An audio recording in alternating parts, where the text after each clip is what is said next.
जहां यूएसए में क्रिप्टो के ट्रांजैक्शंस को बैन करने की बात करी जा रही थी, लेकिन अभी बिल्कुल उल्टा हो चुका है। अभी क्या है कि वो एक्सपर्ट्स रखने वाले हैं क्रिप्टो करेंसी के, जो उनको किसी न किसी तरीके से गाइड करने वाले हैं। यही कारण है कि अभी क्रिप्टो करेंसी का जो फियर है वो भी कम होता हुआ नजर आ रहा है। इवन मार्केट भी अच्छे तरीके से रिकवर हो रही है।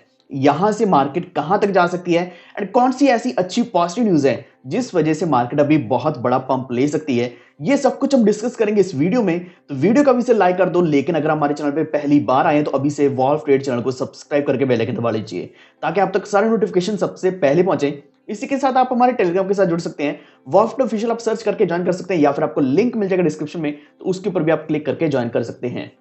तो सबसे पहली अगर हम चीज की बात करें, तो अभी जो प्राइस चल रहा है बिटकॉइन का करीब $38,000 के आसपास चल रहा है। रिकवरी होती हुई दिख रही है। जो हमने करीब $600 बिलियन के आसपास इसका मार्केट कैप देखा था, अभी ये 700 $750 बिलियन के आसपास चल रहा है, जो कि बहुत ही अच्छा पॉइंट है। इसी के साथ अगर हम इसकी डोमिनेंस देखें तो अभी 42% के आसपास चल रही है। एंड ओवरऑल जो मार्केट कैप है वो थोड़ा बहुत रिकवर होता दिख रहा है। हालांकि यहां हमें कम से कम $1 ट्रिलियन और ज्यादा चाहिए, और वो कैसे आएगा? वो आएगा ओवरऑल जब मार्केट पॉजिटिव हो जाएगी। अगर हम इस वक्त इसके जो क्रिप्टो के फियर एंड ग्रीड इंडेक्स की बात करें, तो इसका जो फियर चल रहा है वो 29 के आसपास चल रहा है। यानी कि इससे पहले एक्सट्रीम फियर चल रहा था, जब ये 9 तक भी गया था, 16 तक बहुत दिन टिका हुआ था, फिर 21-23 भी हमने देखा, अभी ये 29 के आसपास चल रहा है। यानी कि धीरे धीरे धीरे धीरे रिकवर हो रही है मार्केट। इसी के साथ जो प्राइसेस हैं सभी कॉइन्स के रिकवर हो रहे हैं। तो इसके पीछे जो सबसे बड़ा रीजन है वो अभी हम डिस्कस करेंगे। तो एक्चुअल में क्या है कि पहले बात करी जा रही थी कि क्रिप्टो की ट्रांजैक्शंस को बैन किया जाएगा यूएसए में, लेकिन इसी के साथ यहां जो वॉल स्ट्रीट के बैंक्स हैं, यानी कि यूएसए के जो बैंक्स हैं, उन्होंने कुछ क्रिप्टो रिसर्च एक्सपर्ट्स को रखना शुरू कर दिया है, उनको हायर करना शुरू कर दिया है। यहां कई सारी बैंक्स हैं जिसमें जेफरीज आता है, क्रेडिट स्विस आता है।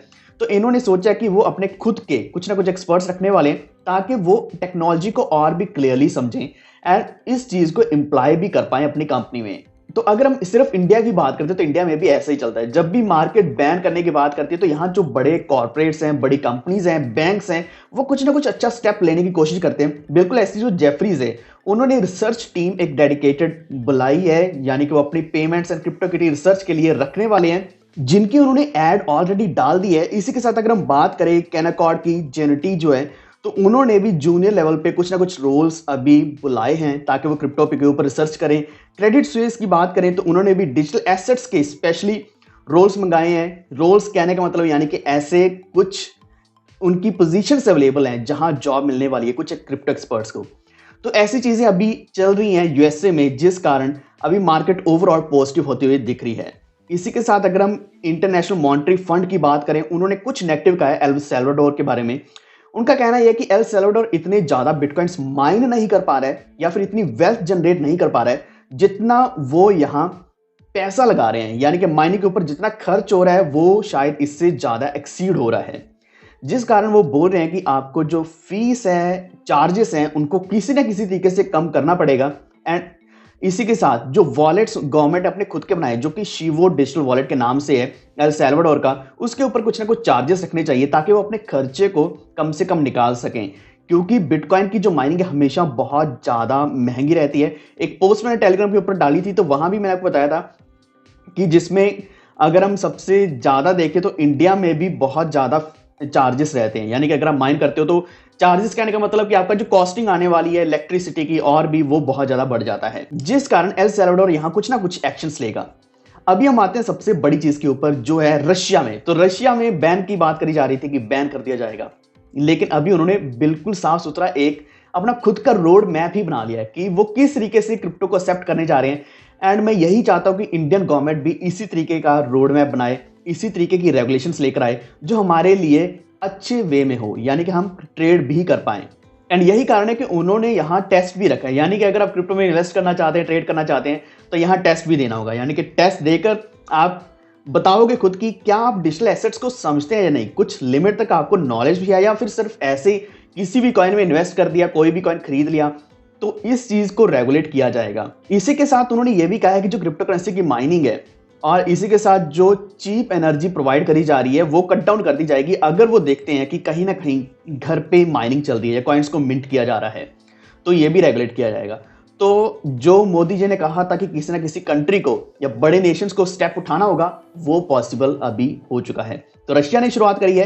अगर मैं यहाँ कुछ मेन पॉइंट्स की बात करूं तो रशिया किस तरीके से इस तरफ बढ़ रहा है, तो उसमें क्या है, वो करने वाले हैं कि रशियन जो क्रिप्टो ओनर्स हैं, सबसे पहले तो आइडेंटिटी वेरिफिकेशन करने वाले हैं, जो इंडियन गवर्नमेंट भी ऑलरेडी बोल रही थी। इसी के साथ वो प्रपोजल आएंगे जो कंप्लायंट रहेगा FATF स्टैंडर्ड्स के साथ, यानी कि कुछ ना कुछ स्टैंडर्ड्स मेंटेन किए जाएंगे। जो मिनिस्ट्री ऑफ फाइनेंस है वो खुद अपना एक कंट्रोल सिस्टम ऑर्गेनाइज करने वाले हैं, जो ऑपरेट भी करेंगे एंड जो पेयर टू पेयर प्लेटफॉर्म्स हैं उनको भी रेगुलेट करने जा रहे हैं। यानी कि अगर हम यहाँ P2P की बात करें तो P2P भी रेगुलेट हो सकता है किसी ना किसी तरीके से, क्योंकि अभी अगर हम बाइनेंस की बात करें तो बाइनेंस ने भी उसको और भी ज्यादा स्ट्रिक्ट बनाया या फिर बेटर बनाया ताकि फ्रॉड्स कम से कम हो। तो यहाँ उन्होंने जो FATF स्टैंडर्ड्स लाए हैं उसमें जितने वर्चुअल एसेट्स हैं उनको ट्रांसपोज किया जाएगा रशियन रेगुलेटरी फ्रेमवर्क के अंडर, यानी कि एक स्पेशल फ्रेमवर्क इसके लिए तैयार किया जा रहा है। एंड दिसंबर महीने तक वो रजिस्ट्रेशन करेंगे, रिपोर्टिंग मैकेनिज्म बनाएंगे ऐसी ऑर्गेनाइजेशंस की जहां डिजिटल करेंसीज को ट्रांजैक्ट किया जाता है या फिर ट्रेड किया जाता है, जो अगेन एक अच्छी बात है। यानी कि यहाँ ऐसा नहीं है कि बाहर वाली क्रिप्टो करेंसी एक्सचेंजेस को बैन कर दिया जाएगा, बल्कि जो कि इंडिया में बोला जा रहा था, बल्कि इनको रेगुलेट किया जाएगा किसी न किसी तरीके से, अच्छे तरीके से रजिस्ट्रेशन अलाउ करी जाएंगी, एक रिपोर्टिंग मैकेनिज्म भी रखा जाएगा ताकि आपके साथ कभी फ्रॉड भी ना हो। और आखिर में इन्होंने क्या कहा है कि यहां कुछ ना कुछ लीगल लाइबिलिटीज भी रखने वाले, अगर कोई भी क्राइम करता है जो क्रिप्टो करेंसीज में रहने वाला है, या फिर अगर कोई भी क्रिमिनल लाइबिलिटी रहती है, कोई भी एक्टिविटी रहती है, गलत ट्रांजैक्शन दिखती है, तो यहां कुछ ना कुछ पनिशमेंट भी रखी जाएगी। तो ओवरऑल बहुत अच्छा उन्होंने रोड मैप बनाया एंड ये रोड मैप करीब मई महीने से लेकर फरवरी से लेकर मई और दिसंबर तक एंड हो जाएगा, दिसंबर तक पूरा ये बन जाएगा। तो ओवरऑल अभी लगभग सभी कंट्रीज रेगुलेट करने की कोशिश कर रहे हैं, कुछ अच्छे स्टेप्स लाने की कोशिश कर रहे हैं, जो हम सभी के लिए, ग्लोबल इन्वेस्टर्स के लिए एक अच्छा मूव है। इसी के साथ अगर हम बात करें रॉबिनहुड, तो वो भी क्रिप्टो करेंसीज में और भी ज्यादा घुस के बैठने वाला है। यानी कि इससे पहले अगर हम बात करें तो उनके पास कुछ लिमिटेड कॉइन्स ही हैं, जिसमें BTC है, बिटकॉइन हैश है, इसी के साथ BSV है, यानी कि bitcoin SV, Dogecoin, Ethereum, ETC, Litecoin. हम बहुत लंबे समय से वेट कर रहे थे कि शिबा इनू लिस्ट किया जाएगा, लेकिन पहले मैंने आपको एक वीडियो दिया था जिसमें उन्होंने बताया कि वो लिस्ट नहीं करने जा रहे हैं एंड उन्होंने साफ कहा कि वो क्वालिटी ज्यादा प्रेफर करते हैं क्वांटिटी से। यानी कि यहाँ चाहे कितने भी सपोर्टर्स हैं, कितने भी यहाँ जो शिव आर्मी कितनी बड़ी क्यों नहीं है, लेकिन उनको क्वालिटी ज्यादा चाहिए। मे बी आने वाले दिनों में उनके लिए क्वालिटी बन जाए। ये सारी डिटेल्स मैं एक शिवा इनू की नेक्स्ट वीडियो में लेकर आने वाला हूँ। शिवा इनू की डेडिकेटेड वीडियो आएगी, 2-3 आवर्स के अंदर आ जाएगी मोस्ट प्रोबेबली, तो वो वहां हम डिस्कस करेंगे। लेकिन यहां हमें जो दिख रहा है वो यही दिख रहा है कि बिटकॉइन और क्रिप्टो मार्केट ओवरऑल रिकवर होती हुई दिख रही है। तो यहां से जो प्राइसेस हैं, जो हमारी एक्सपेक्टेड वैल्यू है, करीब $45,000 यहां तक जाएगा बिटकॉइन। तो आप क्या क्या माने इसके बारे में कृपया नीचे कमेंट करके जरूर बताना। अगर आपको जानकारी अच्छी लगी है या वैल्यूबल लगी है तो वीडियो को लाइक एंड शेयर जरूर कर देना और हमारे चैनल को भी सब्सक्राइब करके बेल आइकन दबा लीजिए ताकि आप तक सारे नोटिफिकेशन सबसे पहले पहुंचे। धन्यवाद।